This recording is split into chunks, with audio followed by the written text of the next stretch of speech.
நண்பர்கள் அனைவருக்கும் என்னுடைய அன்பான பணிவான வணக்கம். என் பெயர் ஜான். நான் ஒரு குடி நோயாளி. எல்லாம் வல்ல இறைவனோட அருளாலையும் தோழமையில இணைந்து செயல்படுவதால் நான் பெற்றுக்கொள்ளக்கூடிய அனுபவம் தந்த நம்பிக்கையாலையும் இன்னைக்கு ஒரே ஒரு நாள் நான் குடிக்கல தெளிவாக மன நிறைவாக அமைதியாக வாழ என்னாலான எல்லா முயற்சிகளையும் செய்து கொண்டு இருக்கின்றோம். நாம இந்த உலக தமிழ் நண்பர்கள் குழு மனசாட்சியின் தீர்மானத்தின் அடிப்படையில ஒவ்வொரு ஞாயிறும் இரவு எனக்கு ஒரு மணி நேரம் வழங்கி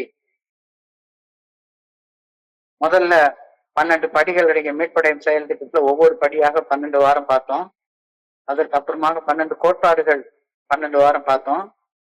இப்ப அதற்கு அப்புறமாக 12 வாக்குறுதிகளை ஒவ்வொரு வாரமும் ஒவ்வொரு வாக்குறுதியாக எடுத்து 8 வாக்குறுதிகளை முடிச்சு இன்னைக்கு 9வது வாக்குறுதியை வந்து அடைஞ்சிருக்கோம். மறுபடியும் சொல்றேன், இங்க நான் பகிர்ந்து கொள்வதெல்லாம் நான் தோழமையில பயணிச்சதால என்னுடைய அனுபவத்துல எனக்கு கிடைச்ச சில புரிதல்களை உங்ககிட்ட பகிர்ந்து கொள்றேன்னு ஒழிஞ்சு எனக்கு புரிஞ்ச புரிதல்கள் தான் உண்மைன்னு ஒரு நாளும் சொல்ல முடியாது. புரிதல்கள் அவ்வளவுதான். இந்த வாக்குறுதிகளை பொறுத்தளவுல 1வது வழிமுறையை செஞ்சாலே போதும், எனக்கு கிடைக்கிற வாக்குறுதிகள் போதும் அப்படின்னு சொல்லக்கூடிய நண்பர்கள் நிறைய பேர் இருக்கிறாங்க. 1வது வழிமுறையை செஞ்சு முடிச்ச உடனே நேர ஒரு லிப்ட் எடுத்து 12வது வழிமுறைக்கு போய் 12வது வழிமுறைய செஞ்சுட்டா 12 வழிமுறைகளையும் செய்த பலன்கள் கிடைக்கும் அப்படின்னு சொல்லக்கூடிய மனிதர்கள் நிறைய பேர் இருக்கிறாங்க. நண்பர் நீலவிநாயகி குறிப்பிட்ட மாதிரி, நான் என்னையா குடியை நிறுத்துறதுக்கு தானே இங்க வந்தேன், என்னைய போட்டு ஏன் இப்படி படுத்துறீங்க? கடவுள், நம்பிக்கை, சரண்டரு, அகத்தாய்வு, பிரார்த்தனை, தியானம், ஆன்மீக விழிப்புணர்வு இதெல்லாம் எனக்கு தேவையா அப்படின்ற மாதிரியான எண்ணங்கள் உள்ள மனிதர்கள் நிறைய பேர் ஏஐல நம்ம பார்க்கிறோம். ஜாலியா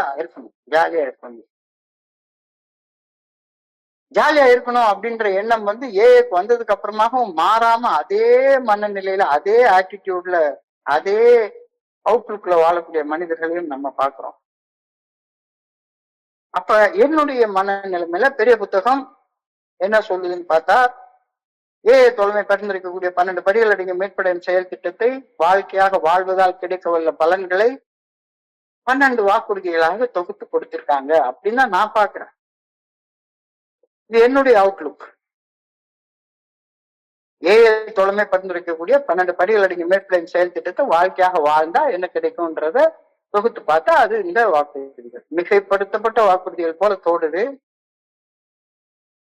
ஆனா இந்த வாக்குறுதிகளை கொடுத்திருக்கிற இடத்த பார்த்தோம்னா நிறைய இடத்துல பாத்தீங்கன்னா இது 9th ஸ்டெப் ப்ராமிசஸ் அப்படின்னு தான் சொல்றாங்க. ஏன்னா இந்த ப்ராமிசஸ் கொடுத்திருக்கப்பட்ட இடம் வந்து 9வது படிநிலை பரிந்துரைப்படி செயல்பட கூறப்பட்ட ஆலோசனைகளை தொடர்ந்தும் 10வது 11வது 12வது படிநிலை பரிந்துரைகளை செயல்பட கூறப்பட்ட ஆலோசனைகளுக்கு முன்னாலேயும் அந்த நடுப்பட்ட பகுதியில கொடுக்கப்பட்டிருக்கு. தமிழ் புத்தகம் பக்கம் 120 கரெக்டா 9வது படிநிலை பரிந்துரை பற்றிய விளக்கத்தை கொடுத்து முடிச்சுட்டு இந்த வாக்குறுதிகளை கொடுக்குறாங்க.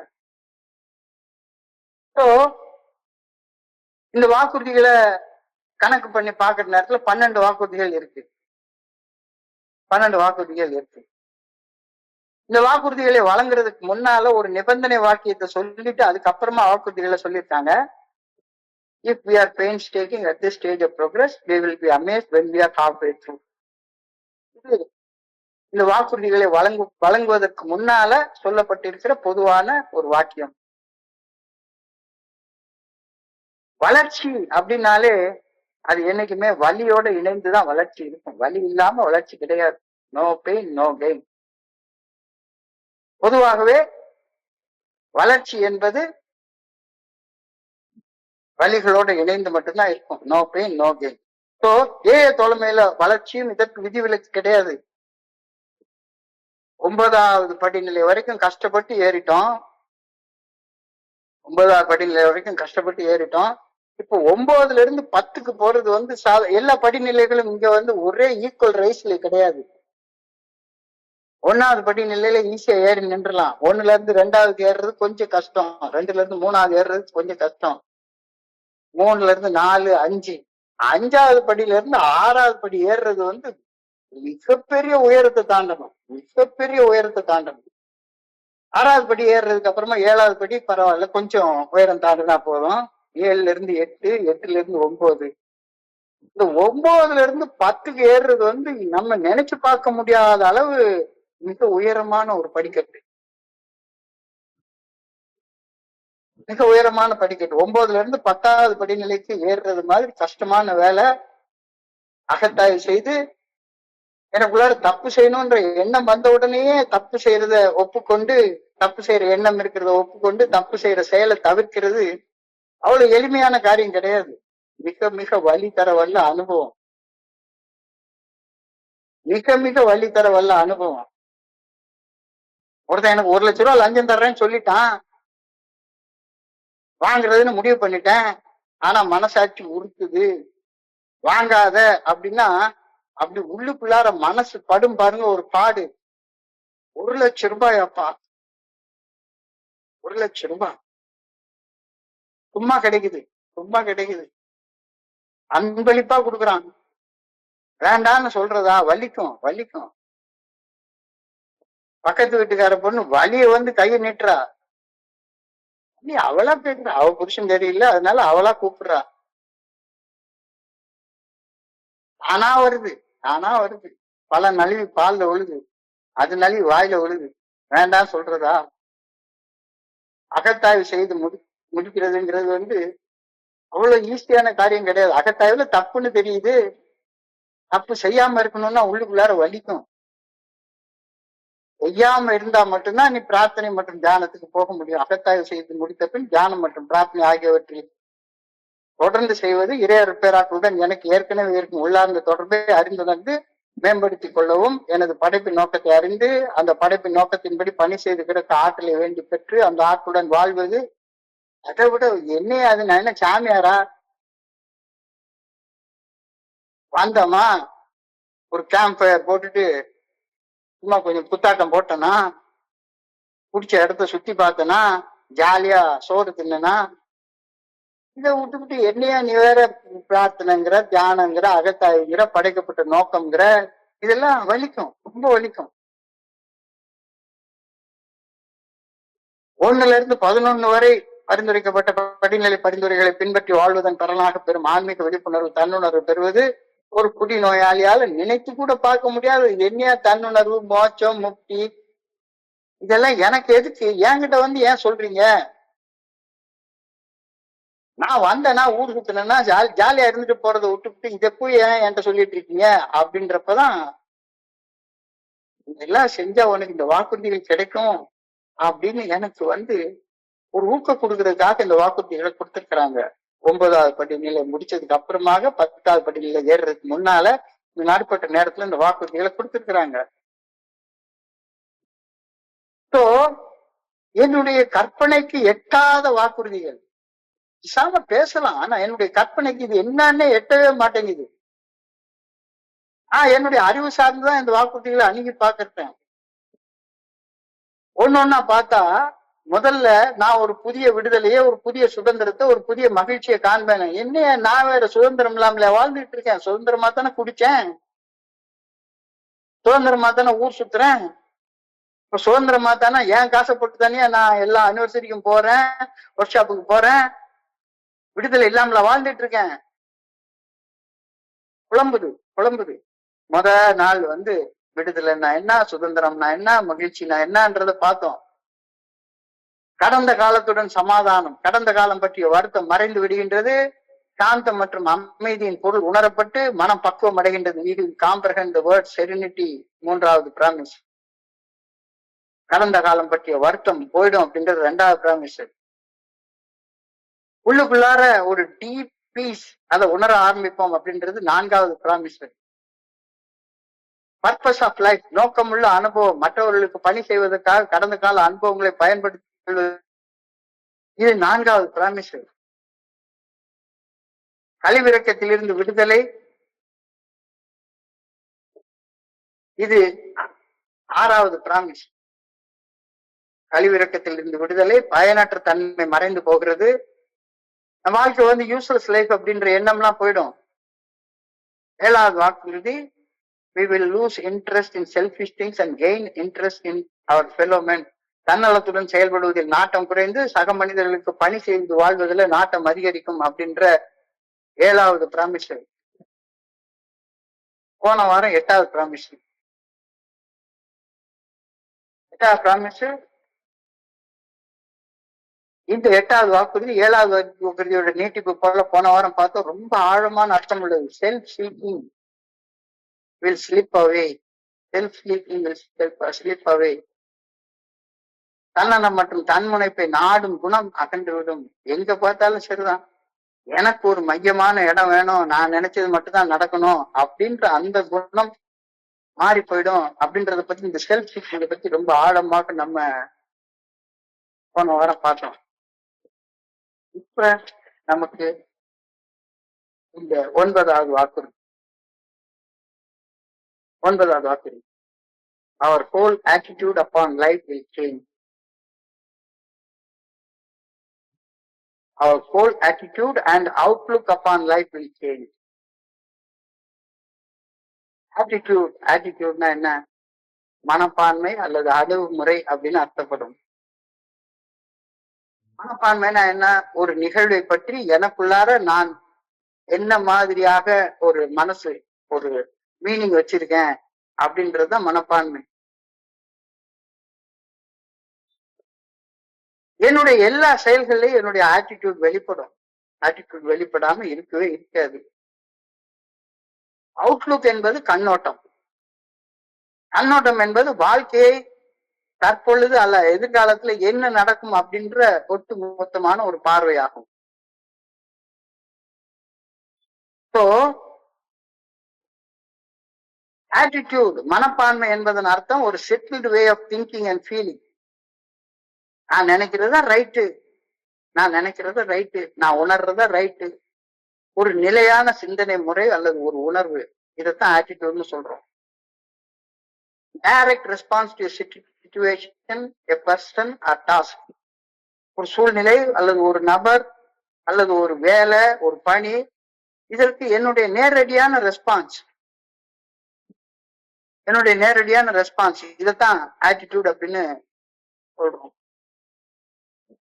இந்த ஆட்டிடியூட் என்னுடைய தினசரி நடவடிக்கைகள்ல வெளிப்படும். Often seen in daily behaviour. என்னுடைய அன்றாட நடத்தையில இந்த மனப்பான்மை வெளிப்பட்ட வண்ணம் இருக்கும், வெளிப்பட்ட வண்ணம் இருக்கும். பிடிக்கிற காலத்துல என்னுடைய ஆட்டிடியூட், என்னோட ஆட்டிடியூட் காட்டுறியா அப்படின்னு சொல்லுவாங்க. என்னுடைய மனப்பான்மை தான் வெளிப்படும். வேற எப்படி வெளிப்படும்? இந்த மனப்பான்மை பாசிட்டிவாக இருக்கலாம், நெகட்டிவாக இருக்கலாம், நேர்வரையாக உதவிகரமாக இருக்கலாம், அல்லது எதிர்மறையாக எதிர்க்கிற விதமாக இருக்கலாம். இது ஆட்டிடியூட், என்னுடைய மனப்பான்மை, என்னுடைய அணுகுமுறை. கண்ணோட்டம்னா என்னன்னு பார்ப்போம். அவுட்லுக்னா என்னன்னு பார்ப்போம். கண்ணோட்டம் என்றால் உலகம் பற்றிய என்னுடைய பொதுவான கண்ணோட்டம். இப்ப எல்லாரும் ஜான் பிரிட்டோ அப்படின்னா சரிதான், என்னை பத்தி ஒரு கண்ணோட்டம், ஒரு அவுட்லுக் வச்சிருப்பீங்க, எல்லாருமே வச்சிருப்பீங்க. இந்த இதைத்தான் பேசுவான், இப்படித்தான் பேசுவான். உலகம் பற்றிய, உலகத்தில் உள்ள மனிதர்கள் பற்றிய என்னுடைய பொதுவான கண்ணோட்டம், எதிர்கால நிகழ்வுகள் எப்படி அமையும் என்பது பற்றிய எதிர்பார்ப்பு, வாழ்க்கையின் ஒரு நீண்ட கால பில்டர், இதை காண்றது. அப்ப ஆட்டிடியூடுக்கும் அவுட்லுக்கும் உள்ள முக்கியமான வேறுபாடு என்ன அப்படின்னு பார்த்தா, மனப்பான்மை என்பது ஒரு குறிப்பிட்ட தருணத்துல ஒரு குறிப்பிட்ட அவுட்கம மேல கவனம் செலுத்துறது. அவுட்லுக் என்பது, கண்ணோட்டம் என்பது முழு வாழ்க்கைக்கான பாதையையும், எதிர்காலம் குறிச்ச மனப்பான்மையையும், நிகழ்காலத்துக்கு ஏற்ப என்னுடைய கண்ணோட்டம், இதை இப்படித்தான் நடக்கணும்னு எதிர்பார்க்கிறது. இத இந்த ப்ராமிஸ் சொல்லுது, அவர் whole attitude and outlook upon life will change. நீ மட்டும் வளர்ச்சியின் இந்த காலகட்டத்தில் இயற்கையாக உருவாகும் வழிகளை சகித்துக் கொண்டு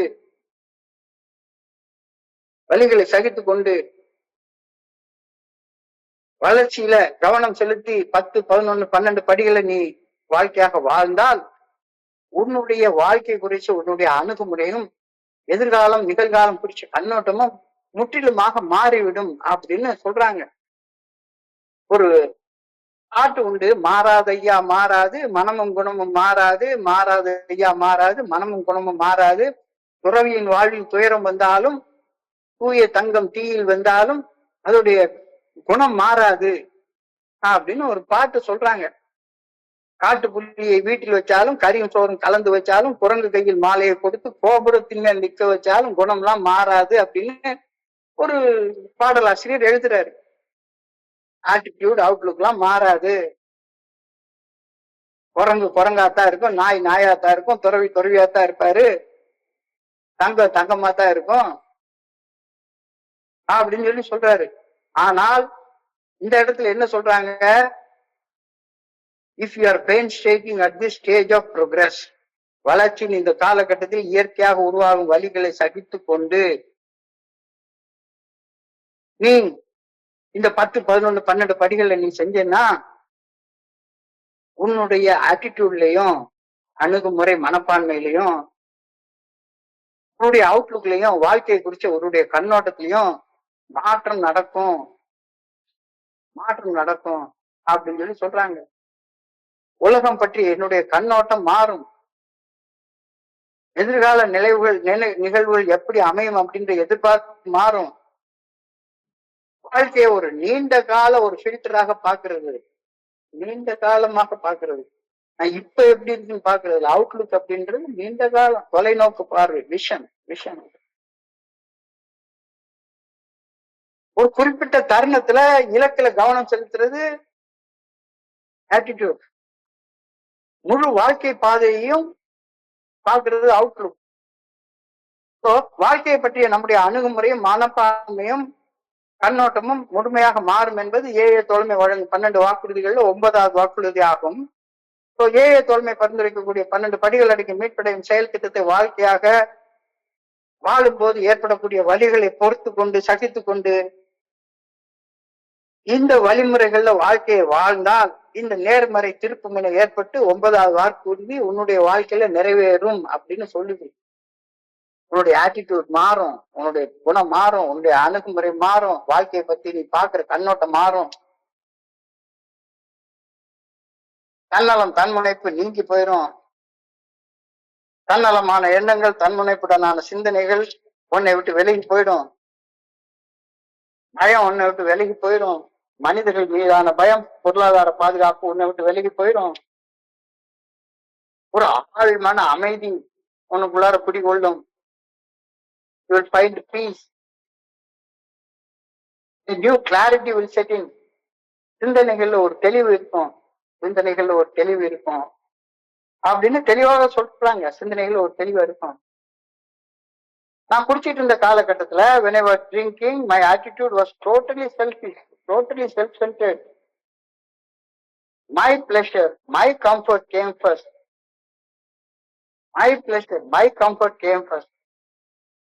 இப்போ போன ப்ராமிஸ்ல சொன்ன மாதிரி இப்போ now self seeking has kept up. இப்போ ஏஏவுக்கு வந்து ஏ வந்து ஆட்டிடியூட்னும் 2வது ஏவை ஆக்ஷன் சொல்லுவாங்க எப்பவுமே. First A denotes attitude, second A denotes action. By attending my meeting, by being friendly in fellowship of people who follow the program, I can be restored to sanity. இது வந்து ஒரு மிகப்பெரிய ஒரு விஷயம். எப்படி எனக்கு சானிட்டி ரெஸ்டோர் ஆகும், மன தெளிவு நிலை எனக்கு எப்படி மீட்டி தரப்படும்? அப்போ by meetings, by attending meeting. அப்ப மீட்டிங்னா என்ன அப்படின்னு சொல்ற அடுத்த கேள்வி வருது. மீட்டிங்னா நார்மலாக நம்ம கூட்டம்னே பேசி பழகிட்டோம். ஆனா என்னுடைய மனப்பான்மையும் என்னுடைய கண்ணோட்டமும் எப்படி மாறும் அப்படின்னா by being in fellowship with people who work the programme. A lot of difference is there between friendship and fellowship. ஃப்ரெண்ட்ஷிப்னா என்ன? ஃப்ரெண்ட்ஷிப்னா என்னுடைய ஆசைய மாதிரியே ஆசை வச்சிருக்கிற மனுஷனோட பழகுறதுக்கு பேர் ஃப்ரெண்ட்ஷிப். லைட் அடிக்கணும், சினிமா பார்க்கணும், டீ குடிக்கணும், தண்ணி அடிக்கணும், ஊரை சுத்தணும் அப்படின்னா எனக்கு ஃப்ரெண்ட்ஷிப் தேவை. எந்தெந்த இடத்துல என்னென்ன போன் பிக்சர்ஸ் சூப்பர் சூப்பரா வந்துட்டு இருக்குது அப்படின்றத எனக்கு சொல்றதுக்கு ஃப்ரெண்ட்ஷிப் தேவை. ஆனா ஃபெலோஷிப் அப்படின்றது என்னுடைய ஆட்டிடியூடையும் அவுட்லுக்கையும் மாத்துறதுக்கு எனக்கு உதவக்கூடிய நண்பர்களுடைய தோழமைக்கு பேரு ஃபெலோஷிப். ஊர் சுத்துறதுக்கும் கேம்ப் ஃபயர் போட்டுட்டு டான்ஸ் ஆடுறதுக்கும் எனக்கு ஃப்ரெண்ட்ஷிப் தான் தேவை, ஃபெலோஷிப் தேவையே கிடையாது. So by attending meeting, that is by being in fellowship with people who work the program, I can be restored to sanity அப்படின்னு இந்த ப்ராமிஸ்ல சொல்றாங்க. என்னுடைய ஆட்டிடியூட் மாறாம என்னுடைய சானிட்டி ரிட்டர்ன் ஆகாது தானே. என்னுடைய ஆட்டிடியூட் மாறாம எப்படி என்னுடைய சானிட்டி ரிட்டர்ன் ஆகும்? ஸோ ஏல ஃபர்ஸ்ட் ஏ வந்து ஆட்டிடியூட், செகண்ட் ஏ வந்து ஆக்ஷன். என்ன ஆக்ஷன் எடுத்தா? By attending meeting. மீட்டிங்னா கூட்டத்தோட கூட்டமா நிக்கிறது பேர் மீட்டிங் கிடையாது. கூட்டத்தோட கூட்டமா நிக்கிறது பேர் மீட்டிங் கிடையாது. ஃப்ரெண்டு கூட சேர்ந்து ஊர் சுத்துறது அதுக்கு பேரு ஃபெலோஷிப் கிடையாது. Fellowship is being with people who follow a certain way of life. அப்படிப்பட்ட மனிதர்களோட தோழமையில ஐக்கியமாக இருக்கிற நேரத்துல I am restored to sanity. இந்த action is the magic word. இந்த action is the magic word. செயல் ஒன்றே மந்திர சொல் அப்படின்னு சொல்றாங்களே, குடிக்கிறது கூட ஒரு செயல் தானே. ஒரு பிராஸ்டிடியூட் போறது கூட ஒரு செயல் தானே.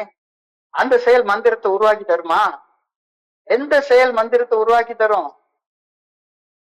Action is the magic word. செயல் ஒன்றே மந்திர சொல்லுன்னு சொல்றாங்களே, எந்த செயல் மந்திரத்தை உருவாக்கும்? By being in fellowship with people who follow the programme. தோழமை பரிந்துரைக்கக்கூடிய 12 படிகள் அடங்கிய மீட்படையின் செயல் திட்டத்தை வாழ்க்கையாக வாழ்பவர்களோடு தோழமை ஐக்கியத்துல இருக்கிறப்ப என்னுடைய ஆட்டிடியூட் சேஞ்ச் ஆகும், என்னுடைய அவுட்லுக் சேஞ்ச் ஆகும். I will be restored to sanity. that action is the magic word அப்படின்னு தெளிவாக சொல்லியிருக்காங்க. தெளிவாக சொல்லியிருக்காங்க.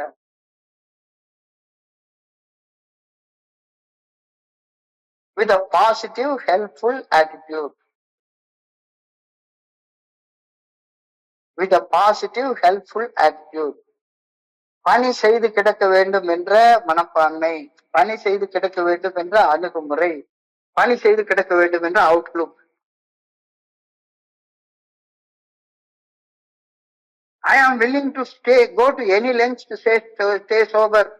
குடியிலிருந்து விலகி வாழ்ந்து மன தெளிவுடனான வாழ்க்கையில நிலைத்து வாழ்வதற்கு எந்த எல்லைக்கும் செல்ல நான் தயாராக இருக்கின்றேன் அப்படின்னு சொன்னா, எந்த எல்லைக்கு செல்ல தயாராக இருக்குன்னா நான் சிம்லால போய் கன்வென்ஷன் அட்டென்ட் பண்றதுக்கு தயாராக இருக்கிறேன்னு அர்த்தம் கிடையாது. என்னுடைய மனப்பான்மைய, என்னுடைய செயல்ல உள்ள அணுகுமுறைய, வாழ்க்கை குறித்து என்னுடைய கண்ணோட்டத்தை மாற்றிக்கொள்வதற்கு நான் எந்த எல்லைக்கும் செல்ல தயாராக இருக்கிறேன்னு தான் அர்த்தம். My attitude now is that I am willing to go to any length to stay sober. குடிக்கும் நாட்கள்ல என்னுடைய தன்னலம் அளவிட முடியாத அளவு ஆழமாக இருந்தது. எப்ப பார்த்தாலும் என்னையே ஒரு மாற்றிடுன்னு ஒரு தியாகியா நினைச்சுக்கிட்டே இருப்பேன். 2 நாள் குடிக்கலைன்னா போதும், உனக்காக நான் குடிய விட்டேன், உனக்காக நான் குடிய விட்டேன், உனக்காக நான் குடிய விட்டேன் அப்படின்னு என்னையே நான் ஒரு தியாகியாக பேசிட்டு இருப்பேன். குடிச்ச ஆரம்ப காலகட்டத்துல குடிக்கிறத விட்ட செயலை ஒரு தியாக செயலாக நான் நினைச்சுக்கிட்டு இருக்கிற மனப்பான்மை எனக்குள்ளார இருந்துச்சு. ஏன்னா தன்னலம் அளவிட முடியாத அளவு இருந்த காரணத்தினால குடிக்கிறத விட்ட செயலையே ஒரு தியாக செயலாக நான் நினைச்சுக்கிட்டேன். குடிச்சா செத்து போயிருப்பேன்னு கூட எனக்கு மறந்து போயிடுது.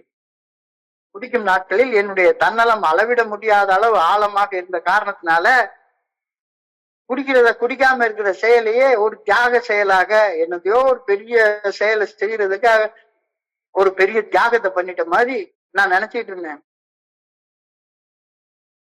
குடிச்சா செத்து போயிடும்ன்ற பயத்துல குடிக்கிறத விட்டுருக்கேன்னு கூட எனக்கு புரிஞ்சுக்க முடியல. அந்த ஆட்டிடியூட் கூட வரல.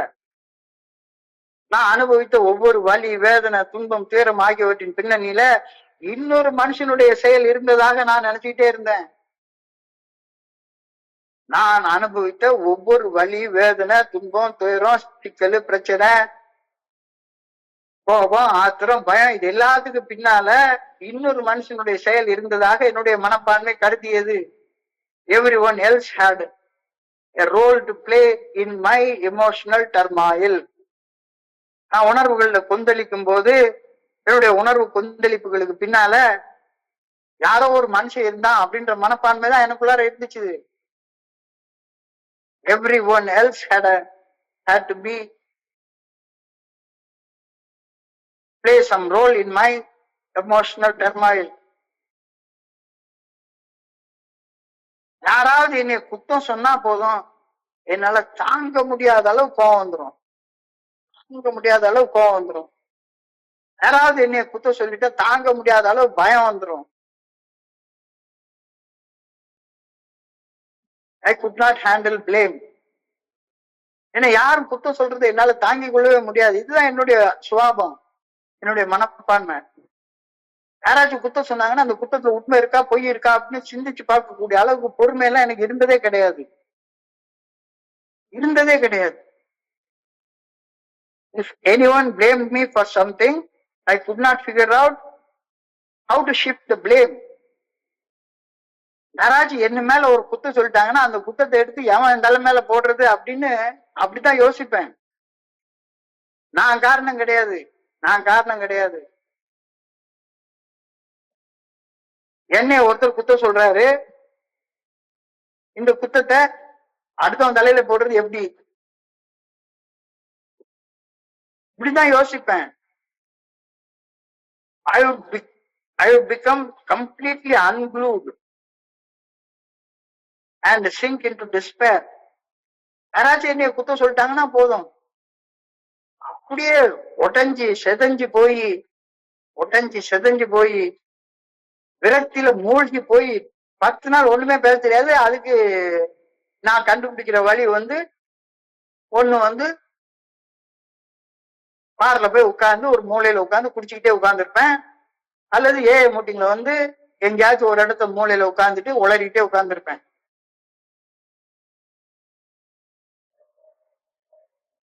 நான் பைத்தியக்கார மாதிரி பேசிட்டு அலையிறது எனக்கு பிடிக்கல. ஆனா அப்படித்தான் இருந்துட்டு இருப்பேன். I hated myself for being crazy, but I will be crazy. I hated myself for being self-centered, but I will be self-centered. எப்படி வெளியே வர்றதுன்னு தெரியாது.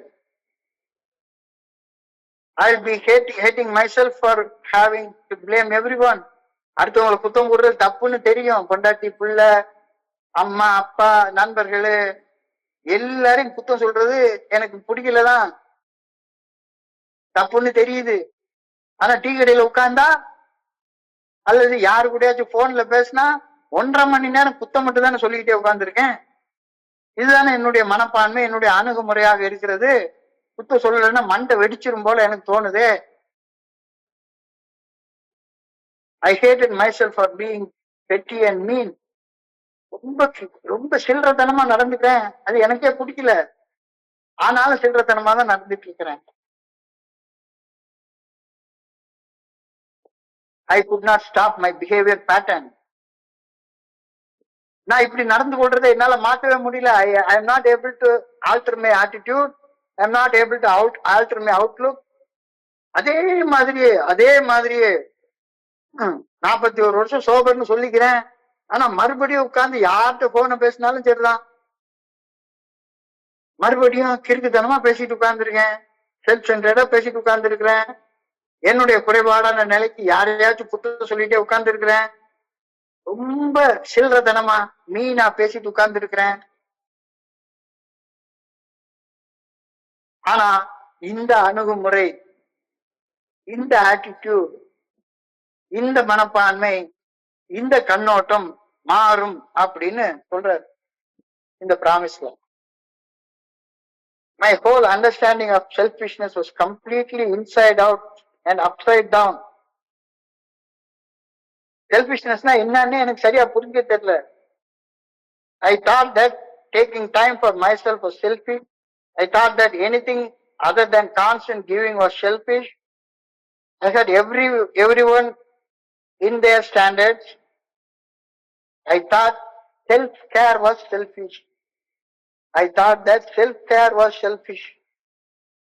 இந்த வார்த்தையை தெளிவா புரிஞ்சு கொள்ள வேண்டிய அவசியம் இருக்கு.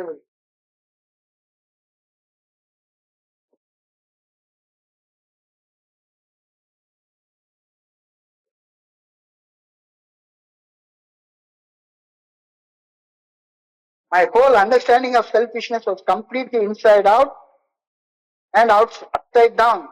I thought that taking time for myself was selfish. I thought that anything other than constant giving was selfish.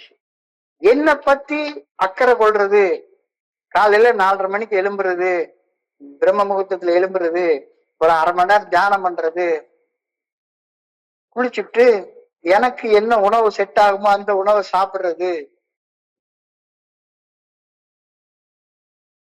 தேக பயிற்சி செய்யறது, தியானம் பண்றது, தப்பு செய்யாம வேலையை செஞ்சு சரியான வேலைகளை செய்யறது, என்ன நானே பராமரித்துக் கொள்வது, இதற்கு பேர் செல்ஃபிஷ்னஸ் கிடையாது. எது செல்ஃபிஷ்னஸ் அப்படின்னு உண்மையாக உணர்றது ஒரு சக்தி வாய்ந்த திருப்புமுனை, டேர்னிங் பாயிண்ட் அப்படின்னு சொல்றாங்க. தொடர்ந்து கொடுப்பது மட்டுமே நல்லவராக இருப்பதற்கான ஒரே வழி. எப்ப பார்த்தாலும் சரிதான், மீட்டிங்ல உட்கார்ந்துட்டு இருக்கிறது, கொடுத்துக்கிட்டே இருக்கிறது, யாரு கேட்டாலும் பகிர்ந்து கொண்டே இருப்பது, இதுதான் செல்ஃபிஷ்னஸ் அப்படின்ற ஆட்டிடியூட், இதுதான் செல்ஃபிஷ்னஸ் அப்படின்ற அவுட்லுக். இது ஒரு பர்டிகுலர் ஸ்டேஜுக்கு மேல மன சோர்வுக்கு வழிவகுக்குது அப்படின்ற கருத்து ஆழமாக சிந்தித்து பார்க்க நமக்கு கொடுக்கப்பட்டிருக்கிறது.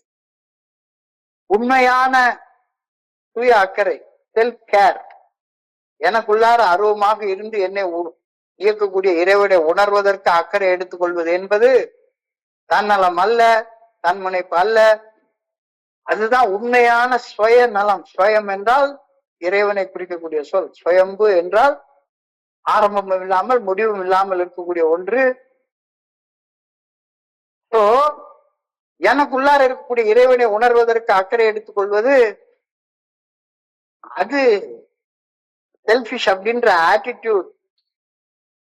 அது போகணும் கம்ப்ளீட்டா. AA is a selfish programme அப்படின்னு ஒரு வார்த்தையை சொல்றாங்க. அது உண்மையிலேயே எழுதப்பட்ட வார்த்தை. AA is a self oriented programme அப்படின்னு சொல்லுவாங்க. எனக்குள்ளார இருந்து மறைவாக அருவமாக உள்ளிருந்து என்னை இயக்கக்கூடிய இறையருள் பேராற்றலை உணர்வதற்காக நான் எடுத்துக்கொள்ளக்கூடிய அக்கறையை தான் செல்ஃப் கேர் அப்படின்னு சொல்றாங்க. இந்த செல்ஃப் கேர் எடுத்துக்கொள்ளாத மனிதன் அடுத்தவங்க நலத்து மேல அக்கறை எடுத்துக்கொள்ள முடியவே முடியாது. உங்ககிட்ட இல்லாத ஒன்ன நீ யாருக்கும் கொடுக்க முடியாது. You can never transmit what you don't possess. If you want to give something, you have to possess it on the first hand. Self care எடுத்துக்கொள்றது, செல்ஃபிஷ்னஸ் அப்படின்ற ஆட்டிடியூட் மாறிடும். AA is a completely self-oriented program. இந்த வழிமுறைகளை பின்பற்றியதன் பலனாக ஒரு self அவேர்னஸுக்கு வந்தோம், தன்னுணர்வை பெற்றுக்கொண்டோம். அதாவது இறைவன் எனக்குள்ளார அருவமாக இருந்து என்ன இயக்குகின்றார் அப்படின்ற அந்த தன்னுணர்வை பெற்றுக்கொள்வது, அது சுயநலம் ஆகாது, அது தன்முனைப்பு ஆகாது, அது ஈகோ ஆகாது. உண்மையான சுய அக்கறை என்பது, செல்ஃப் கேர் என்பது, அது தன்னலம் அல்ல, தன்முனைப்பு அல்ல. அதுவே மற்றவர்களை தொடர்ந்து அக்கறையுடன் கவனித்துக் கொள்ள என்னை அனுமதிக்கக்கூடிய அடித்தளமாகும் அப்படின்ற கருத்தை இன்னைக்கு எழுதிட்டாங்க.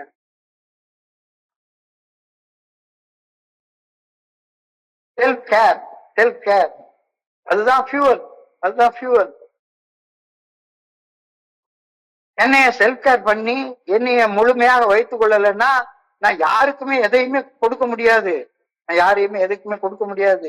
இந்த ஆட்டிடியூட் உனக்குள்ளார வரணும், இந்த கண்ணோட்டம் வரணும், இந்த அவுட்லுக் வரணும்.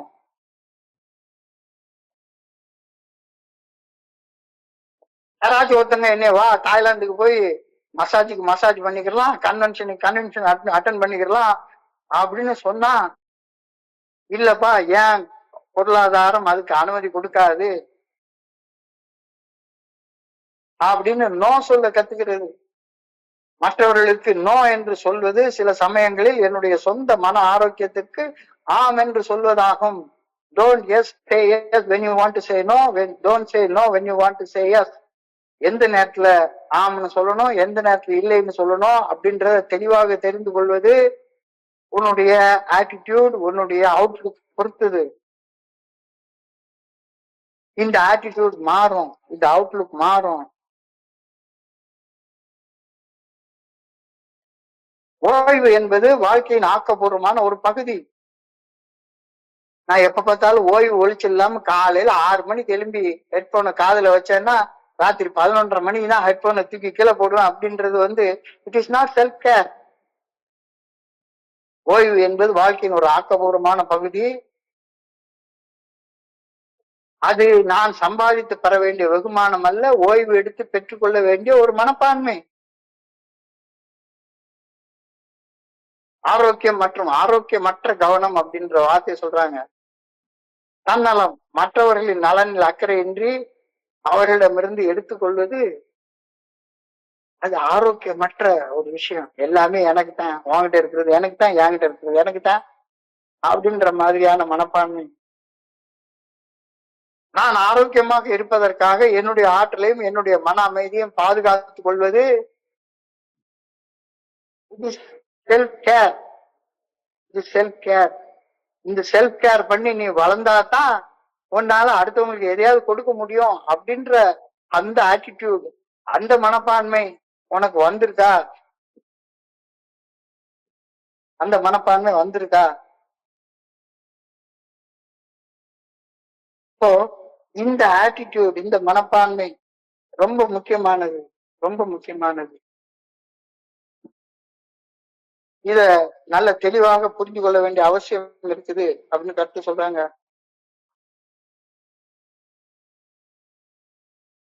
So the whole attitude and outlook on life will change. இது குடிக்கிற காலத்துல I was totally selfish, totally self-centered. My pleasure and my comfort came first. ஆனா இந்த இடத்துல நான் எனக்குள்ளார வளர வேண்டிய வளர்ச்சி முதலிடத்துல வருது. இந்த ஆட்டிடியூட் தான் மாறுது. அப்ப நீ உனக்குள்ளார வளர வேண்டிய வளர்ச்சி 2ஆம் இடத்துக்கு தள்ளணும் அப்படின்னு சொல்லல. நான் நினைச்சதெல்லாம் நடக்கணும், எங்க போனாலும் எனக்கு தான் மையமான இடம் கிடைக்கணும் அப்படின்ற அந்த மனப்பான்மை, அந்த அணுகுமுறை மாறி நான் அடுத்தவங்களுக்கு பயனுள்ள மனிதனாக இருக்கணும் அப்படின்னு சொன்னா, now that I am sober, self-seeking has stripped away. My whole attitude towards life and other people is changing. For me, A stands for attitude. My attitude has been changed by my actions. Action is the magic word. With a positive, helpful attitude and regular A in action, I can stay sober and help others to achieve sobriety. இப்ப என்னுடைய attitude, I am willing to go to any length to improve myself. அப்ப என்னை improve பண்ணாதான் நான் இன்னொருத்தங்களுக்கு பயனுள்ள மனிதனாக வாழ முடியும் அப்படின்ற மனப்பான்மை, அப்படின்ற கண்ணோட்டம் எனக்கு இப்ப வந்திருக்கு. ஸோ இந்த கண்ணோட்டமே வித்தியாசமான ஒரு கண்ணோட்டமாக இருக்கிறது தானே.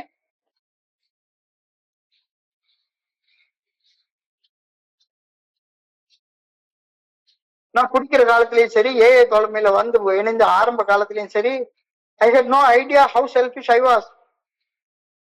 I thought I was long suffering martyr. நான் என்னுடைய தன்னலத்தெல்லாம் எல்லாத்துக்காண்டியும் தியாகம் பண்ணக்கூடிய ஒரு தியாகியாக என்னை நினைச்சிட்டு இருந்தேன். இல்ல, அது என்னுடைய சுய வளர்ச்சிக்காக நான் போடுற உரம்ன்றது எனக்கு புரியவே இல்லை. My whole understanding of selfishness was completely inside out and upside down. I thought taking time for myself is being selfish. Anything other than constant giving was selfishness அப்படின்னா நான் நினைச்சிட்டு இருந்தேன்.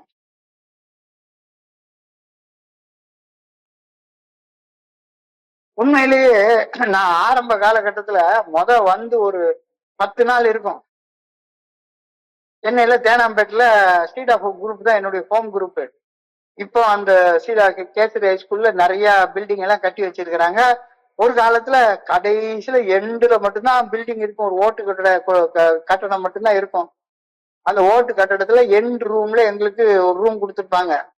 அந்த ரூம்ல வந்த உடனே ஒரு மூலையில போய் நான் உட்காந்துருப்பேன். அந்த சேர் பர்சன் இருக்கிறவர் வந்து என்னைய பார்த்து கைகையில காட்டுவாரு, போய் டீ சொல்லிட்டு வந்துரு அப்படின்னு சொல்லுவாரு. உடனே மண்டைக்குள்ளார ஒரு கோபம் வரும் பாருங்க. டீ சொல்லிட்டு வர சொல்றாரா? என்ன எப்ப டீ சொல்லிட்டு வர சொல்றாரா? நான் என்ன குடிக்கிறது நிறுத்துறதுக்கு வந்தேன்னா, எல்லாருக்கும் டீ வாங்கி கொடுக்கறதுக்கு வந்தேனா அப்படின்னு சொல்லும். ஆனா இன்னொரு மனசு சொல்லணும், இந்த பத்தியா குடின்னு குடிச்சது என்ன இன்னொருத்தன் டீ வாங்கிட்டு வர சொல்ற நிலைமை கொண்டாந்து விட்டுச்சு பார்த்து அப்படின்னு சொல்லிட்டு மெல்ல நடந்து அங்க இருந்து ஒரு 500 மீட்டர் இருக்கும், ஒரு 1/2 கிலோமீட்டர் இருக்கும் மெயின் ரோடு, பாண்டி பஜார் ரோடுக்கு வர்றதுக்கு.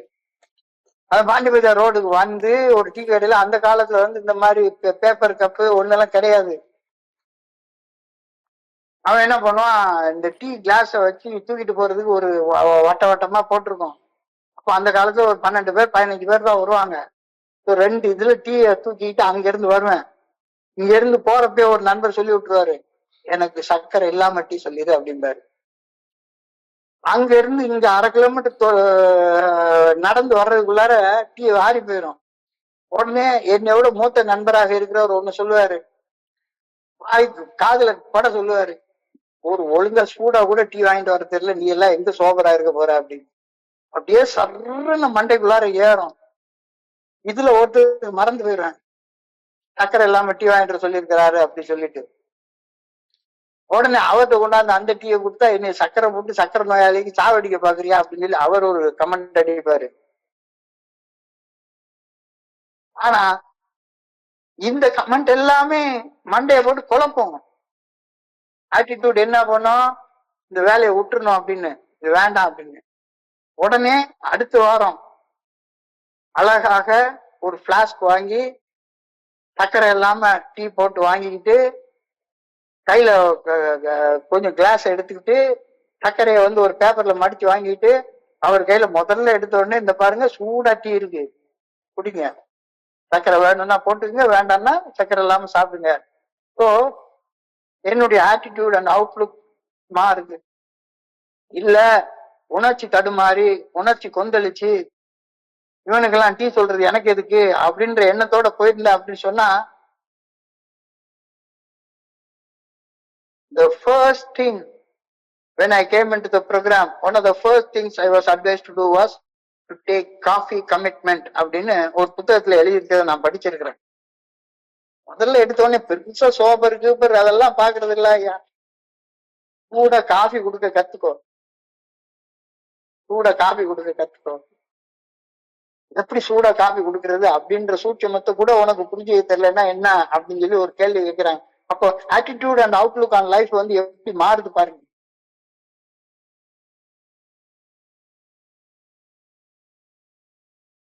ஸோ இந்த ஆட்டிடியூட நான் மாத்திக்கொண்டேன். இது உண்மையில ரியலா நடந்தது. அதுக்கப்புறமா கிட்டத்தட்ட ஒரு வருஷம் நான் அந்த மீட்டிங்கு சேர்பர்சன் இருக்கிற நேரத்துல முழுக்க எல்லாருக்கும் சூடாக சக்கரை போட்டு டீ குடுக்கிறவங்களுக்கு சக்கரை போட்டு டீயும், சக்கரை இல்லாம டீ குடுக்கிறவங்களுக்கு சக்கரை இல்லாமலும் குடுக்கறது எப்படி அப்படின்ற கலையை கத்துக்கிட்டேன். சோபர் ஆகிறதுக்கு என்னுடைய ஆட்டிடியூட்ல மாத்தி கொள்ற ஒரே ஒரு, இல்லாட்டி போனா என்ன ஆகும், சூடா கூட டீ கொண்டுறது இல்லையா அப்படின்னு ஒருத்தர் சொல்றது என்ன, மிஞ்சி போனா ஒரு பிளாஸ்க் வாங்குற ஒரு செலவு, அவ்வளவுதான். அது மாறி போச்சு, அது மாறி போச்சு.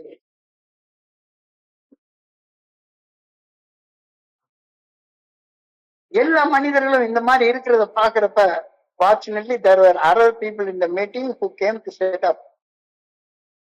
I saw them cheerfully preparing the room, not obsessing over what other chairs were saying. எல்லாத்தையும் முடிச்சதுக்கு அப்புறமாக பொறுமையோட எல்லாத்தையும் பார்த்து எடுத்து வச்சுட்டு போற மனிதர்களை பாக்குற நேரத்துல என்னுடைய ஆட்டிடியூடு மாறிச்சுது. உண்மையிலே ஒரு நாளைக்கு வந்து அந்த ஸ்கூல் ஹெட் மாஸ்டர் கூப்பிட்டு கேட்டாரு. அதாவது அந்த காலத்துல வந்து சிகரெட் குடிக்கிறதெல்லாம் அலோவ் பண்ணாங்க. எல்லா டேபிளுக்கும் ஒரு ஆஸ்ட்ரேயை கொண்டு வச்சுட்டு போவோம். ஆஸ்ட்ரேயை வச்சுட்டு போற நேரத்துல எல்லாரும் அந்த மீட்டிங் குடிக்கிற 1.5 மணி நேரத்துல 5 சிகரெட் குடிச்சிருவாங்க. ஒரு சில பேர் வந்து வெளியே வந்து சிகரெட் குடிப்பாங்க. மீட்டிங் ஹாலில் உட்காம வெளியே வந்து சிகரெட் குடிச்சிட்டு வெளியே வந்து அந்த சிகரெட்டு தரையில போட்டு அணைச்சு போயிடுவாங்க. ஆஸ்ட்ரேலியா போட்டிருந்தாலாச்சும் சிகரெட்டை பிடிச்சிட்டு போயிடலாம். ஒரு நாளைக்கு ஹெட் மாஸ்டர் கூப்பிட்டு கேட்டாரு, சார் என்ன சார் இது சின்ன பசங்க எல்லாம் சிகரெட் துண்டை தூக்கி வச்சு வாயில வச்சுட்டு சிகரெட் பிடிக்கிற மாதிரி பண்றாங்க, ஸ்கூல்ல படிக்கிற பசங்க எல்லாம் சிகரெட் பிடிச்சி போட்டு போறீங்க, ஸ்கூல் சார் இது அப்படின்ன பிறகு உண்மையிலேயே பிளாஸ்கோட சேர்ந்து ஒரு டார்ச் லைட் ஒண்ணு வாங்கினேன். யார் வந்து வெளியே நின்று சிகரெட் குடிக்கிறாங்களோ அவங்க நின்று குடிச்ச இடத்துல டார்ச் லைட் அடிச்சு பார்த்து அங்க கீழே சிகரெட் துண்டு கிடக்குதா அப்படின்னு பொறுக்கி அதை தூக்கி தூரம் போட்டு டிஸ்போஸ் பண்ற அளவு உள்ள மனப்பான்மை மாறிச்சுது. அந்த மீட்டிங் செழிச்சு ஓங்கி வளரணும் அப்படின்ற எண்ணம் உருவாச்சுது. ஸோ 12 பேர் வந்துட்டு இருக்கிற மீட்டிங் கால போக்குல 25 பேர், 30 பேர், 40 பேர், 50 பேர் வர்ற மீட்டிங்கா மாறிச்சு. எல்லாமே எதனால நடந்தது? எல்லாமே எதனால நடந்தது? எல்லாமே ஏஐயோடைய வழிமுறைகளை வாழ்க்கை முறையாக வாழ்ந்ததுனால எனக்கு கிடைச்ச மனநிலை மாற்றம். மனநிலை மாற்றம்.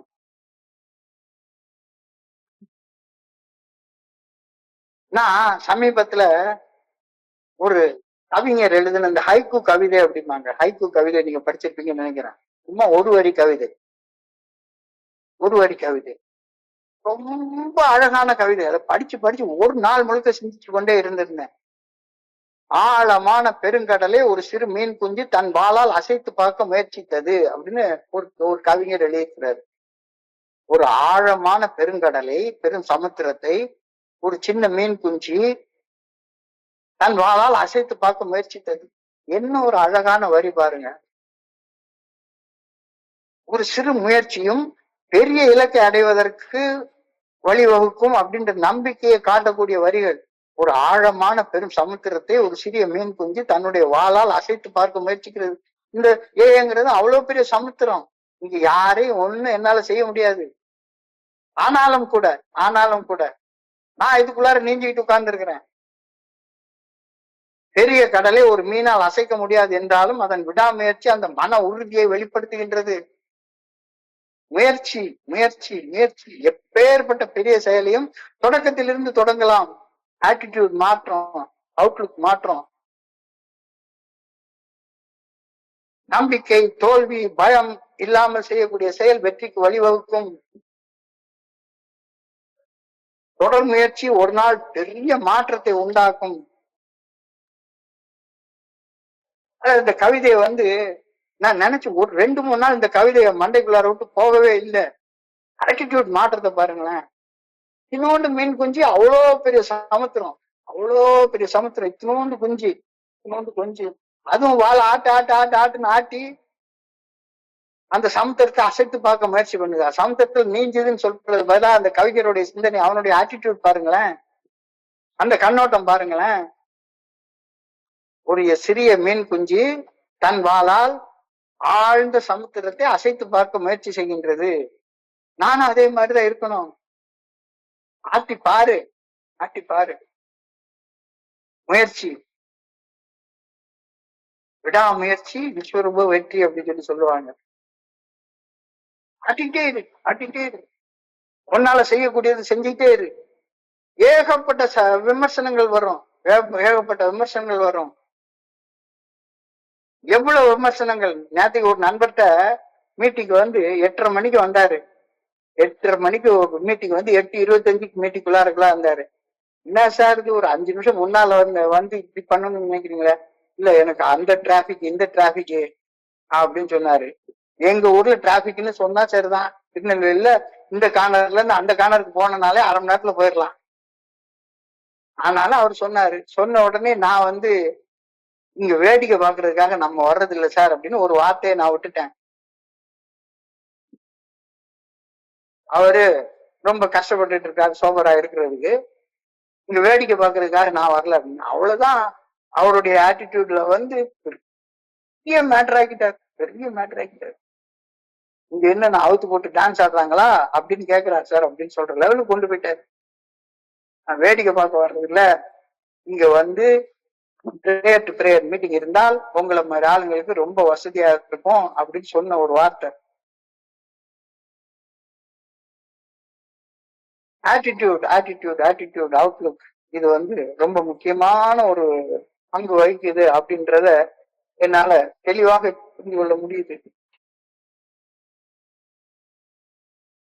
ஒரு அழகான கோட் ஒண்ணு உண்டு. I am not inferior, I am not superior, I am not equal either, I am unique, I am unique.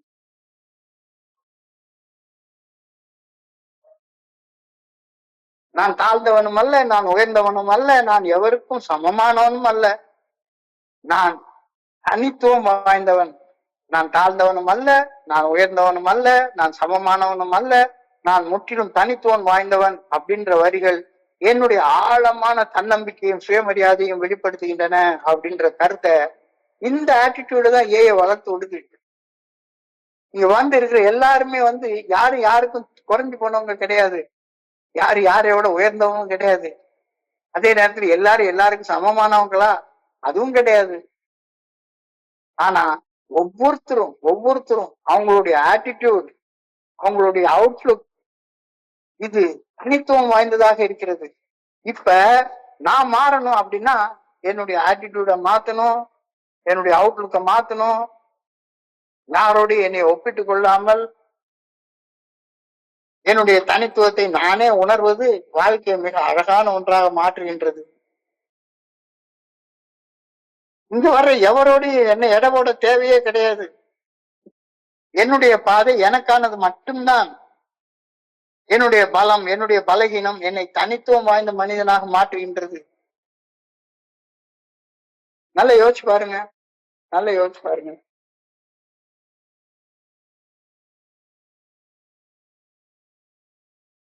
சமூக ஒப்பீட்டிலிருந்து கவனத்தை விலக்கி தனிநபர் சுய கண்டுபிடிப்பு மற்றும் சுய உண்மைத்தன்மையின் பக்கம் தன்னை திருப்புவது, இது ஒரு டிஃபரண்டான ஆட்டிடியூட், ஒரு டிஃபரண்டான அப்ரோச், டிஃபரண்டான அவுட்லுக். தரவரிசைகள் தேவையே இல்லை. தோழமையில் இங்க வர்ற மனிதர்களோட என்ன ஒப்பிட்டு பார்த்து அவர் 30 வருஷம் சோபரு, இவர் 40 வருஷம் சோபரு, இவர் 10 வருஷம் சோபரு, மற்றவர்களோடு ஒப்பிட்டு என்னுடைய மதிப்பை ஏற்றியோ இறக்கியோ மதிப்பிட வேண்டிய அவசியமே கிடையாது. இந்த ஆட்டிடியூட வளர்த்து கொள்ளுங்க, இந்த அவுட்லுக்க வளர்த்து கொள்ளுங்க. ஒவ்வொருத்தருடைய வாழ்க்கையும் யுனிக் யுனிக் யுனிக், தனித்துவம் வாய்ந்த வாழ்க்கை, ஒப்பிட முடியாத வாழ்க்கை. ஒவ்வொருவரும் நடக்கும் பாதையை நகலெடுக்கவோ அல்லது அளவுகோலில் அளவிடவோ முடியவே முடியாது. தனிப்பட்ட கவனம் மற்றவர்களின் நிபந்தனைகளுக்காக போட்டியிடுவதை விட உங்களுக்கான சொந்த பாதையை கண்டறிந்து அந்த பாதையில போற மனப்பான்மையும் அந்த போர்வையில போகக்கூடிய அவுட்லுக்கையும் கண்ணோட்டத்தையும் வளர்த்து கொள்ளுங்க. அடிநிலையை கைவிடுங்கள். வாழ்க்கையை மற்றவர்கள் உயர்ந்தவர்கள் தாழ்ந்தவர்களை வகைப்படுத்தும் ஒரு ஏணியாக பார்ப்பதை நிறுத்துங்கள். அந்த ஆட்டிடியூட் வேண்டாம், அந்த அவுட்லுக் வேண்டாம். என்னுடைய அனுபவம் தெம்பு நம்பிக்கை மட்டும் பகிர்ந்து கொள்ளுங்க, வேற ஒண்ணுமே செய்யக்கூடாது. நான் மற்றவர்களோடு எவ்வாறு பொருந்துகின்றேன் என்பதை விட இந்த உலகிற்கு நான் என்ன ஷேர் பண்றேன், என்ன பகிர்ந்து கொள்றேன் அப்படின்றதுல என்னுடைய கவனத்தை செலுத்தினா, என்னுடைய ஆட்டிடியூட அவுட்லுக்கு நான் மாத்திக்கிட்டா அது எனக்கு நல்லது, அது எனக்கு நல்லது. என்னுடைய சக மனிதர்களை அப்படியே ஏற்றுக்கொள்ளுங்கள். மற்றவர்களை உங்களை போலவே இருக்க வேண்டும் என்று எதிர்பார்க்காமல் அவங்களாக இருக்க அனுமதியுங்கள். அவங்களா இருக்க அனுமதியுங்கள். ரொம்ப முக்கியமான ஒண்ணு.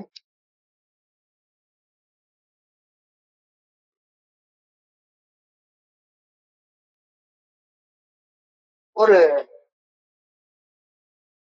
9 to 10 மணி மீட்டிங் கோயம்புத்தூர் ஆன்லைன் மீட்டிங்ல நடத்திட்டு இருக்கிறப்ப ஒரு நாள் சிந்தனையில 24 hours a day புக்ல ஒரு நாள் சிந்தனையில ஏஐ எப்படி வளருது அப்படின்ற ஒரு கேள்வி. ஏஐ எப்படி வளருது அப்படின்ற ஒரு கேள்வி. இந்த கேள்விக்கான பதில் எல்லார் மனசுலயும் ஒன்னொன்னா இருக்கும். சமீபத்துல நான் கொடைக்கானலுக்கு ஒரு 10 நாள் தியானத்துக்காக போயிருந்தேன். அதனாலதான் 2 வாரம் இங்க ஞாயிற்றுக்கிழமை மீட்டிங் என்னால வர முடியல. கொடைக்கானல்ல இருந்து 12 கிலோமீட்டர் தள்ளி இருக்கக்கூடிய பெருமாள் மலை அப்படின்ற ஒரு மலை கிராமத்துல ஒரு அழகான தியான மையம். அந்த தியான மையத்துல 10 நாள் தங்கியிருந்தேன். என் ரூம் சிங்கிள் ரூம், எல்லாருக்கும் சிங்கிள் ரூம் வித் அட்டாச் பாத்ரூமோட அழகா கொடுத்துருக்குறாங்க. அந்த காட்டுல இருந்து வெளியே பார்த்தா, ஜன்னல் வழியா பார்த்தோம்னா அப்படியே அடர்ந்த காடு, அடர்ந்த காடு, பச்சை பசேல்னு அடர்ந்த காடு, மரங்களும் செடிகளும் அப்படியே செழிப்பா வளர்ந்துருக்கக்கூடிய ஒரு காடு. அங்க எங்க வீட்டுக்கு பக்கத்துல என்னுடைய ரூமுக்கு ஏத்த மாதிரி ஒரு மரம் இருக்கு. அந்த மரத்துல பார்த்தோம்னா 2 அணில் கரு கரு கரு கருன்னு இருக்கு. 2 அணில். அந்த கருப்பு அணில நான் பார்த்ததே கிடையாது. ஒவ்வொரு அணிலும் வந்து ஒரு நாய்க்குட்டி சைஸுக்கு இருக்கு. நாய்க்குட்டி சைஸுக்கு இருக்கு. பெருசா இருக்கு. மரத்துல அங்கிட்டு ஓடுது இங்கிட்டு ஓடுது, செழிப்பா இருக்குது. தூரத்துல பார்த்தா ஒரு காட்டு எருமை பைசன் நிக்குது. அந்த பைசனை பார்த்தாலே அப்படி அவ்வளவு செழிப்பா இருக்குது. ஆனா எங்க வீட்டுக்கு என் ரூமுக்கு ஏத்த மாதிரி ஒரு 10 செடி, தொட்டியில செடியை வச்சு அந்த செடிக்கு வந்து தண்ணி ஊத்திக்கிட்டே இருக்காங்க. செடிக்கு தண்ணி ஊத்தி வளர்க்குறாங்க. அந்த தண்ணி ஊத்துற தோட்டக்காரர்கிட்ட நான் கேட்டேன், ஒரு கேள்வியை கேட்டேன். 2 நாள் தண்ணி ஊத்தலன்னா அந்த செடி பட்டு போயிருது. 2 நாள் தண்ணி ஊத்தலன்னா அந்த செடி பட்டு போயிருது. ஆனா இந்த காட்டுல இவ்வளவு செழிப்பா வளர்ந்துருக்கிற இவ்வளவு பெரிய மரம், செடி, கொடி, இந்த காட்டுல செழிப்பா வளரக்கூடிய மிருகங்கள், இதுக்கெல்லாம் யாரு தண்ணி ஊத்துறா? யார் சாப்பாடு போடுறா? காட்டில் உள்ள மரங்களுக்கு எல்லாம் தண்ணீர் ஊற்ற ஆளே இல்லை, தன்னை காக்கவே தானாய் வளருதே அப்படின்ற பாடல் வரிகள் எனக்குள்ளார வந்தது. ஏதோ நான் வளர்த்துதான் எல்லாம் வளருது அப்படின்னு நான் நினைச்சிட்டு இருக்கேன். அங்க ஒரு நாய்க்குட்டி இருக்கும். அந்த நாய்க்குட்டி பக்கத்துல ஒரு ஃபாரின்காரர் வந்து ஒவ்வொரு நாளும் 1/2 லிட்டர் பால் வாங்கி கொண்டாந்து ஒரு பவுல்ல ஊத்துவாரு. பாலை ஊத்தி வச்சாலும் அந்த நாய் வந்து சோம்பேறித்தனமா படுத்து கிடக்கும். அதுக்கு எழும்பி நடக்க கூட முடியல. ஆனா இவரு கொண்டாந்து 1/2 லிட்டர் பாலை கொண்டாந்து ஊத்துறாரு.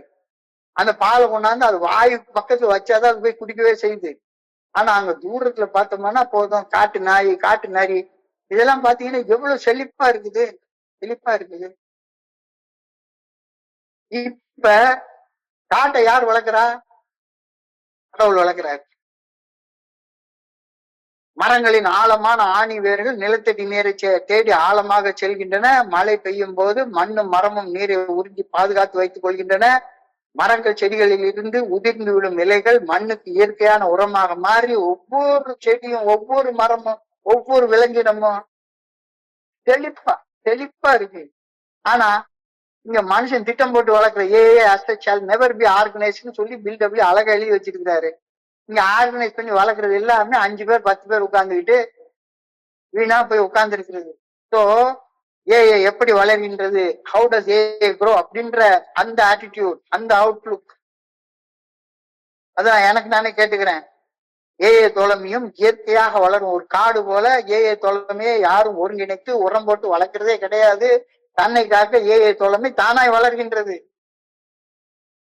ஏஐ தோழமையில ஒருவர் மற்றவரிடம் பகிரும் வாய்மொழி வார்த்தையால வளர்கின்றது. உன்னை நீயே பாதுகாத்து வளர்ந்துக்கோ. நீ வளர்றத பார்த்து அடுத்தவன் தானா வளருவான். அடுத்தவனை வளர்க்க முயற்சி பண்றதுக்காக உன் வளர்ச்சியை காவு கொடுக்காத. நான் இவ்வளவு கேவலமாக இருந்தேன், எனக்கு இது நடந்தது, இன்னைக்கு நான் ஜம்முன்னு ஜோரா இருக்கேன் அப்படின்னு யாராவது ஒரு ஏஐ நண்பர் பகிர்ந்து கொண்டே இருக்கிறாரு. உயிர் உள்ள விதைகளை விதைச்சுக்கிட்டே போறாரு. விதை விதைச்சு வளருது. அது இன்னும் ஆயிரக்கணக்கான விதைகளை உருவாக்குது. காடு போல ஏஐ வளருது. வளர்க்கறது யாரு? தோட்டக்காரர். யாரு? கடவுள் தான் தோட்டக்காரரு. தோட்டக்காரர் ரோல நான் எடுத்துக்கிட்டேன்னா நலிஞ்சு ஒண்ணும் இல்லாம போயிடும். என் வேலை பணி செய்து கிடப்பது மட்டும்தான், விதைச்சிட்டு போறது மட்டும்தான் என்னுடைய வேலை. பர்சனல் ஷேரிங், தனி மனித பகிர்வு. இந்த தனி மனித பகிர்வு ஸ்மால் ஸ்மால் கிளஸ்டர்ஸா சிறு குழுக்களை உருவாக்குது. நான் போற இடத்துல எனக்கு ஏதாச்சும் ஒரு வாய்ப்பு கொடுத்தாங்கன்னா நான் விதைக்க வேண்டிய விதையை விதைச்சுட்டே போறேன். விதைக்கிற விதையை வளர்க்கறது கடவுளுடைய வேலை. இப்ப அமெரிக்காவில் ஆரம்பிச்சது எங்க ஊர் திருநெல்வேலி வரைக்கும் வந்து சேர்ந்திருக்குது. இந்த தருணத்துல மகாகவி எழுதின ஒரு பாட்டு எனக்கு ஞாபகம் வருது. மானுடர் உலாவிடினும் வித்து நடாவிடினும் வரப்பு கட்டாவிடினும் அன்றி நீர் பாய்ச்சாவிடினும் வானுலகு நீர் தருமேல் மண் மீது மரங்கள் வகை வகையான நெற்களாகவும் பொருட்களாகவும் மலிந்திருக்கும் என்றோ. என்ன ஒரு ஆட்டிடியூட் பாருங்க. நான் எதற்கு மஞ்சுகிறேன் மானிடரே, நீவீர் என் மதத்தை கைகொள்வீர், பாடுபடல் வேண்டாம், ஊமுடலை வருத்தாதீர், உணவு இயற்கை கொடுக்கும், உங்களுக்கு தொழில் இங்கே அன்பு செய்தல் கண்டீர். என் வேலை சக மனிதனை ஸ்பான்சர் பண்றது தவிர வேற வேலையே கிடையாது. ஸ்பான்சர் பண்றதுன்னா வழிகாட்டுறதுன்றது கிடையாது. ஏஏ தோழமையின் நண்பர்கள் நோட்டீஸ் கொடுக்காவிட்டாலும், போஸ்டர்ஸ் நடாவிட்டாலும், பயிற்சி பற்றிகள் நடத்தாவிட்டாலும், ஏஏ தோழமையை உரம் போட்டு வளர்க்காவிட்டாலும், இறையர் பேராற்றலின் அருளால் இறையர் பேராற்றல் இருக்கும் வரையில் வகை வகையான ஏஏ குழுக்கள் உலகமெங்கும் மலிந்து வளர்ந்த வண்ணம் இருந்து கொண்டே இருக்கும் என்றோ. ஏஏ தோழமையை வளர்க்க நீ அஞ்சு பாடுபடாதே. ஏஏ தோழமை இறையர் பேராற்றல் வளர்க்கும். ஏஏ தோழமையை வளர்க்க நீ உன் உடலை வருத்தாதே. இயற்கையாக ஏஏ தோழமை வளரும். ஏஏ தோழமையை என் தொழில் அன்பு செய்து கிடப்பது, அன்புடன் ஆதரித்து கிடப்பது மட்டுமே ஆகும். இதை செய்யப்பா போதும், நீயும் வளர்ற, உன்னை சுத்தி ஏஏவும் வளரும். இதை விட்டுவிட்டு AA as such shall never be ஆர்கனைஸ்ட்னு அழகா ஒரு கோட்பாடு சொல்லுது. உட்காந்து உட்காந்து உட்காந்து உட்காந்து ஆர்கனைஸ் பண்றதை தவிர நான் சின்ன சின்ன செடியா வளர்த்துக்கிட்டே உட்கார்ந்து இருக்கிறேன். மனிதனின் தலையாய பணி சக மனிதர்களின் மேல் அன்பு செலுத்துவது மட்டுமே. அன்பின் வழியது உயிர்நிலை. ஏஏ தோழமை வளர்க்கறதுக்காக பயணம் மேற்கொள்ளாதே. நீ பயணம் போக வேண்டியது உன்னுடைய கடமையாக இருக்கிற நேரத்தை அங்க ஒரு ஏஏ மீட்டிங் அட்டன் பண்ணிட்டு வா. அப்ப நீ பயணப்படுற இடத்துல நடக்கிற ஏஏ தோழமையின் கூட்டத்துக்கு போ. அங்க உன்னுடைய அனுபவம் திரும்ப நம்பிக்கையை விதைச்சிட்டு வா. நீ விதைக்கும் விதை உயிருள்ளாக இருக்கும் பட்சத்துல அங்க நீ 2 அல்லது 3 பேரை உன்னுடைய அன்பால ஈர்க்கப்படுவார்கள். each one reach one. How does AA grow? Some of us sow seeds of AA as we go about. போகிற போக்குல விதைச்சிட்டு போறப்ப ஏஏ தோழமை வளர்க்கிறது, விதைக்கிறது மட்டும்தான் என்னுடைய வேலை. தண்ணீர் விட்டு உரமுற்றி வளர்க்கிறது இறையரன் பேராட்டுடைய வேலை. என் வேலையை நான் பார்த்த இறையரன் பேரல்ல, அவருடைய வேலையை அவர் பார்ப்பாரு. நான் கடவுளுடைய வேலையை பாக்குறதுக்குதான் எனக்கு வேலை. நான் தான் கடவுளாச்சே. நான் விதைக்கிற வேலையை விட்டுட்டு வளர்க்குற வேலையை பார்க்க ஆரம்பிப்பேன். Little clusters of 2, 3 and 5 keep springing up in different communities through contact with large centers. என் கடன் பணி செய்து கிடப்பதுவே, கடன் அடியேனையும் தாங்குவதுவே, கடன் அடியேனையும் தாங்குவதுவே. இப்போ இறையர் பேராற்றில் வேலை உரம் போட்டு தண்ணி ஊத்தி வளர்க்கறது, ஏன் வேலை விதைக்கிற பணியை செய்யறது. இந்த ஆட்டிடியூடுக்கு வா, இந்த அவுட்லுக்கு வா. இது எப்ப வரும்? ஏஏ தோழமை பரிந்துரைக்கக்கூடிய 12 படிகள் அடிக்க மீட்படையும் செயல் திட்டத்தை வாழ்க்கையா வாழ்றதால வரக்கூடிய ஒன்று. நான் இறையர் பேராற்றின் பணியை செய்ய முடியாது, நான் செய்ய வேண்டிய பணியை இறையர் பேராற்றில் செய்யாது. Have this attitude and outlook. இந்த ஆட்டிடியூட் அவுட்லுக் எப்ப வரும்? ஏஏ தோழமை பரிந்துரைக்கக்கூடிய 12 படிகள் அடிக்க மீட்படையும் செயல் திட்டத்தை வாழ்க்கையாக வாழ்றதால பெறக்கூடிய ஒன்று. நீ வடக்கு தேசத்துல பயணம் பண்ண வேண்டிய வேலை இருந்தா வடக்க போக வேண்டிய நேரத்துல உனக்கு சாப்பாடு கிடைக்கும், எல்லா வகையான இன்பங்களும் கிடைக்கும். அங்கேயும் ஒரு ஏஏ மீட்டிங் கிடைக்கும், அட்டன் பண்ணிட்டு வா. அடுத்த நாள் உனக்கு போக வேண்டிய வேலை இருந்தா தெக்க போ. இல்ல நேரத்துக்கு எனக்கு நான் அந்த மீட்டிங்ல போய் நல்லா வந்துட்டு இருந்தேன், அங்க போய் இன்னொரு தடவை நான் கிளின்னு கிழிச்சிட்டு வர போறேன்னு போனேன்னா ஒரு கிளியும் கிழிக்காது. இந்த ஆட்டிடியூட மாத்திக்கோ. ஏன் வேலை விதைக்கிறது மட்டும்தான், வளர்க்கறது இறைவனுடைய வேலை அப்படின்றத புரிஞ்சுக்கோ, தெளிவா புரிஞ்சுக்கோ. நீ உன்னுடைய வேலையை வேலை செய்யற போற இடத்துல ஓய்வு நேரத்துல ஏஏ தோழமையின் விதைகளை விதை, இறையர் பேராற்றல் மற்றதை பார்த்துக்கோ. This practice enables us to lend hand to a new group which is springing out all over the land. இப்ப அப்படி வளர்ந்துதானே உலகம் முழுக்க பரவி இவ்வளவு செழிப்பாக ஏஏ வளர்ந்து நிக்குது. ஏஏ தோழமைக்கு தலைவர் யாரு?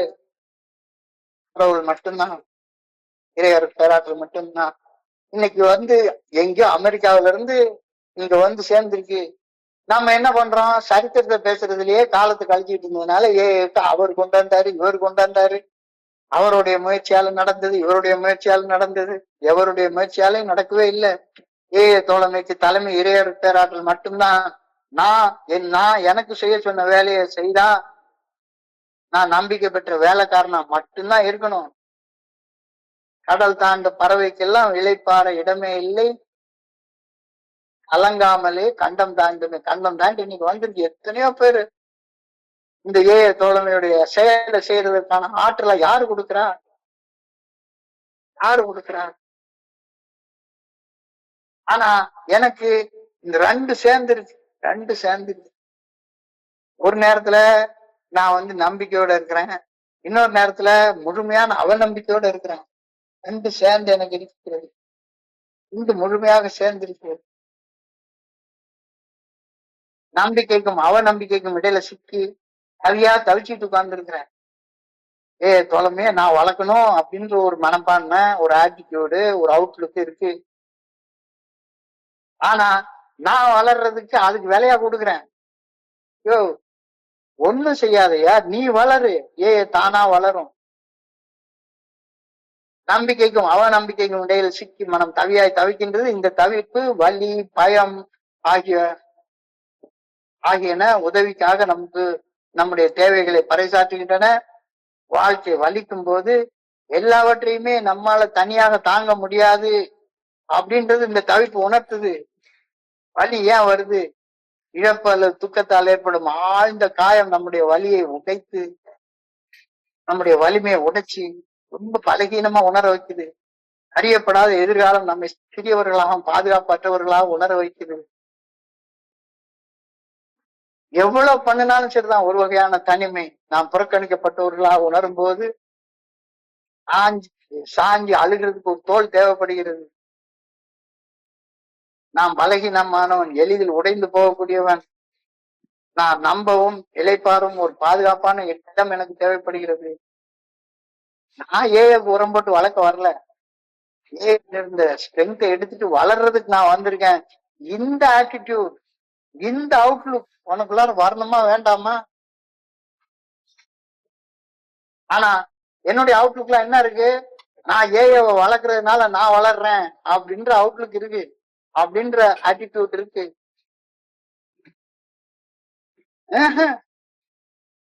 நான் பலகீனமானவன், எளிதில் உடைந்து போகக்கூடியவன். எனக்கு நம்புறதுக்கு, நான் இளைப்பாடுறதுக்கான ஒரு இடம் தான் தோழமை. இந்த பொதுவான தவிப்பு இதுதான் என்னுடைய சக மனிதர்களோட இணைக்கிறது. நான் இங்க யாருக்கும் பாடம் எடுக்க வரல, இங்க நான் இளைப்பாடுறதுக்கு வந்திருக்கிறேன்.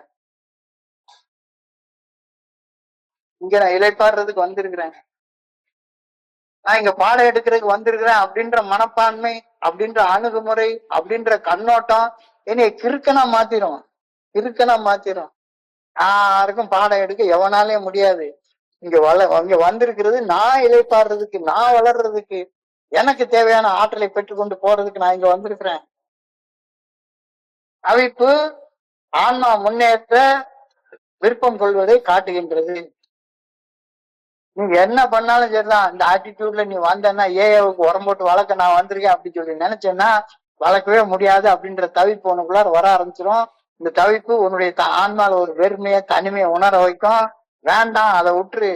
அப்ப என்ன அழகா சொல்றாங்க, இந்த வழிமுறைகளை வாழ்க்கை முறையாக வாழ்வதன் மூலமாக your attitude and outlook upon life will change.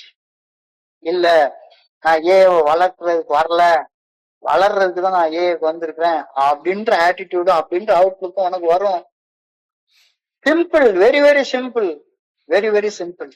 I have not come here to grow I have come to grow myself. என்னை நான் வளர்த்து கொள்றதுக்கு வந்திருக்கேன். இந்த ஆட்டிடியூட வளர்த்துக்கோ, தானா வளரும், காடு மாதிரி வளரும். மேற்கு தொடர்ச்சி மலைகளை நான் கன்னியாகுமரியில ஆரம்பிச்சு நாசிக் வரைக்கும் பார்த்திருக்கிறேன். எல்லா இடத்துலயும் பார்த்திருக்கிறேன். கேரளால பார்த்திருக்கிறேன், கர்நாடகால பார்த்திருக்கிறேன், மகாராஷ்டிரால பார்த்திருக்கிறேன். எவ்வளவு செழிப்பான மலைகள். யார் வளர்க்கிறா? யாராச்சும் ஆர்கனைஸ் பண்ணி வளர்க்குறாங்களா?